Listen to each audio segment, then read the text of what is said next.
នវិនិច្ឆ័យពួកចោនិរិយពីលើសីមាបំពេញដែនដី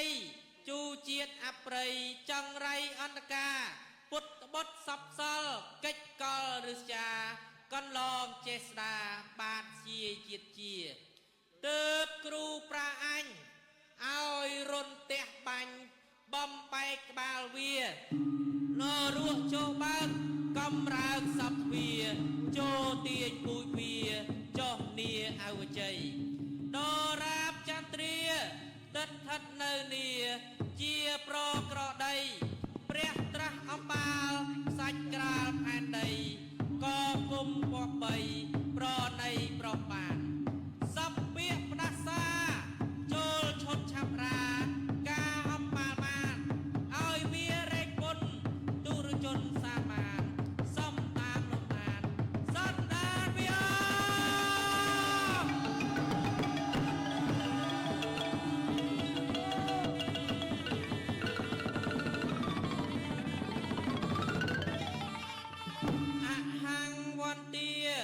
បង្គំភគវាហៅអស់អិនព្រំសូមយាងមកជួយជាក្សិននៃខ្ញុំមូលមកថិតផ្ដុំគ្រប់អង្គសាក់សីត្បិតសៀមអាក្រក់បំផ្លាញវាឆ្មក់ជូជាតិអប្រិយរំលាយប្រាសាទដងវាយក្របីរលំដល់ដីអស់លោកតូចច្បាស់រំលៀងប្រាសាទបែកបាក់បងខាត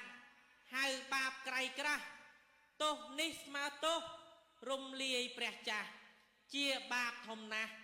ស្រោចស្រង់ពុំបាននេះហើយស្នាដៃក្សត្រសៀមចង្រៃពីលពូជសាមានកំណើតកើតពីឆ្លើងសត្វដេរឆានបំផ្លាញទីឋានអស់លោកទាំងឡាយប្រហើនហ៊ានកោងបាញ់បោះផ្លោះផ្លោងខូចតិចអន្តរាយទីលោកស្នាក់ជ្រកទៅមកសបាយឥឡូវអន្តរាយរលាយគ្មានសល់សម្ដេចសេវៈយាងបានទៅធាក់ធ្លាយឲ្យដល់ស្ដេចទ្រង់ត្រីសូគោកើតជាខ្យល់ជុះភ្លៀងឲ្យដល់ក្រុងទេពនគរឲ្យវងចក្រីវិនិច្ឆ័យផិតភ័យកើតកលវិវោចូលពាក្យផ្ដាសាទេវតាចាមកឲ្យស្រុកនគរភពតែហិនហោចឲ្យស្លាប់ម្ដងមួយរងកើករងួយរលួយអសោកកើតឈឺរោគាតគ្នាហិនហោចលុះកើតជាខ្មោចធ្លាក់ទៅអវជ័យទាំងបងទាំងប្អូនទាំងម៉ែទាំងកូនទាំង4 10 20ឲ្យរងទុក្ខកម្ម2 ឆ្នាំស្លាប់3និងលួងចក្រីទី10នោះហងស្លាប់ទៅសោយទុក្ខគេយកឈើរុក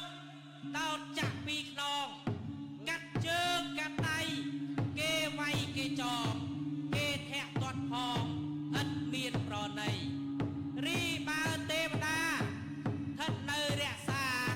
ក្រុងទេពបូរីហ៊ានស្រោចស្រង់ជួយត្រួយវងចក្រីឲ្យស្រុតបារមីរលាយអាត្មាត្បិតកាន់ជន់ខូចទោសនេះប្រដូចចូលបានហាត់ថាតតខ្មៅជាសឥតភ្នែពិចាឲ្យលាយកាយាដូចដួលប្រាសាទសូមព្រះគុំម្ដែងសេវរមាននេសូព្រះអង្គគង់និតនៅជាអង្វែងគុំបីអន្តេរថីបីផ្លាញព្រះអង្គជាបន្តបានឡើយសូមជាតិសាសន៍ដែលបានបំផ្លាញទ្រង់បីរងអញ្ញាក្នុងអិទ្ធលោកនិងឆ្អិនក្នុងបញ្ចនន្តរិកនរៈជាអង្វែងនាបរលោកគុំបីព្រះទាំងអំបាខ្សាច់ប្រុសវាបានឡើយសូមរន្ទះទាំងអនន្តចក្រវាលគុំបាញ់ព្រៃឈើបីបាច់បំបែកតែក្បាលពួកនោះគ្រប់ជាតិកំណើទៅអើ